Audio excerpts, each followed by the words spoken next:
మీ పేరన్నా? నా పేరు రాజు. చెప్పాలి మరి ఈసారి ఎన్నికలు వస్తున్నాయి 2024. ఒక పక్క కూటమి ఉంది, ఒక పక్కన వైసీపీ ఉంది. నీ అంచనాలో నీ ఓటు ఎవరికి అనుకుంటున్నావు? నా ఓటు అయితే ఖచ్చితంగా జగన్మోహన్ రెడ్డి గారికి. నేను అంటే ఫస్ట్ ఓటా లేకపోతే సెకండ్ ఓటు, లాస్ట్ టైం కూడా నేను ఓటు చేశాను. జగన్మోహన్ రెడ్డి గారికి ఓటు వేయడం వల్ల పేదవాళ్ళు బాగుపడతారండి. పెత్తందారులు ఎవరికి నచ్చకపోవచ్చు కానీ పేదవాళ్ళు అనే వాళ్ళు బాగుపడతారు. దిగువ మధ్య తరగతి ఉన్న వాళ్ళకైనా మధ్య తరగతి ఉన్న వాళ్ళకైనా కానీ ఈ ప్రభుత్వం అనేది సహాయపడుతుంది. అంటే 5 సంవత్సరాలు ఈ పరిపాలనలో 2 సంవత్సరాలు కోవిడ్ పోయినప్పుడు కూడా ఎవరో బయటికి రాని పరిస్థితుల్లో చావు బ్రతుకున్న పరిస్థితుల్లో కూడా మిగతా 3 సంవత్సరాల్లో కూడా ఆ 2 సంవత్సరాలు కలుపుకుని 5 సంవత్సరాలు కూడా సుపరిపాలన ఆయన అందించాడు.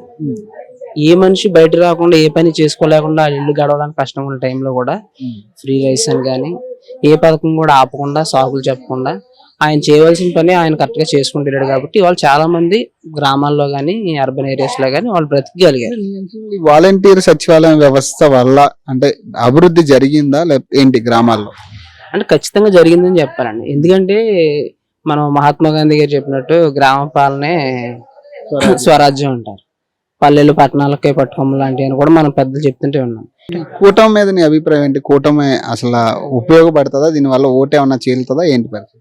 కూటమి అనేది ఎప్పుడు చేయలేదండి. కూటమి వల్ల దానివల్ల ఉపయోగం ఉండదు.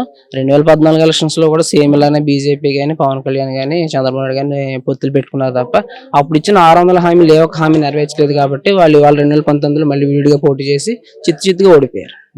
ఎందుకంటే ఆయన ఇచ్చిన మాటనే నిలబెట్టుకున్నాడు. ఇవాళ కూడా ఆయన ఇచ్చిన సూపర్ 6 కానీ సూపర్ 10 అని అనేక పథకాలు ఆయన చెప్పినప్పుడు కూడా నిన్న జగన్మోహన్ రెడ్డి గారు మనం మేనిఫెస్టో రిలీజ్ చేసినప్పుడు ఆయన చెప్పారు ఇది చేయడం వల్ల ఇది మనకు అవ్వదు, ఇది సుమారుగా 1,61,000 కోట్లు కేవలం వాళ్ళు చెప్పిన పథకాల వల్ల అవుతాయి.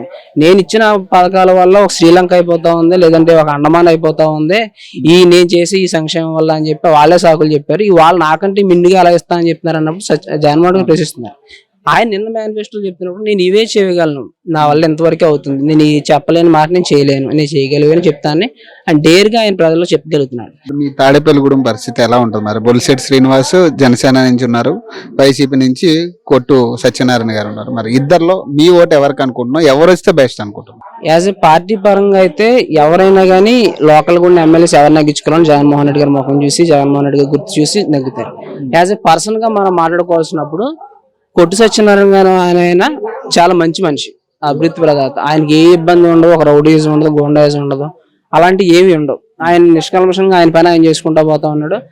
పార్టీ కానీ ప్రజల్లో కానీ ఎలాంటి కార్యక్రమాలు చేయాలి దాన్ని నిర్వేద్యంగా ఆయన చేసుకుంటూ పోతా ఉన్నాడు. మరో గురించి నేను మాట్లాడను, బొలిశెట్టి శ్రీను గారి గురించి కానీ నాకు ఇప్పుడు వ్యక్తిగత నాకు తెలియదు, నేను మాట్లాడను కూడా అలాంటి గురించి. నాకు తెలిసిన కొట్టు సత్యనారాయణ గారి వరకు మా పార్టీలో ఈ పార్టీలో జరుగుతున్నంత వరకు మాత్రం ఆయన పని ఆయన చేసుకుంటూ ఆయన వెళ్ళిపోతా ఉన్నాడు. సో ఖచ్చితంగా కొట్టు సత్యనారాయణ గారు మళ్ళీ మెజార్టీతో కూటమి ఎఫెక్ట్ ఖచ్చితంగా పడదండి.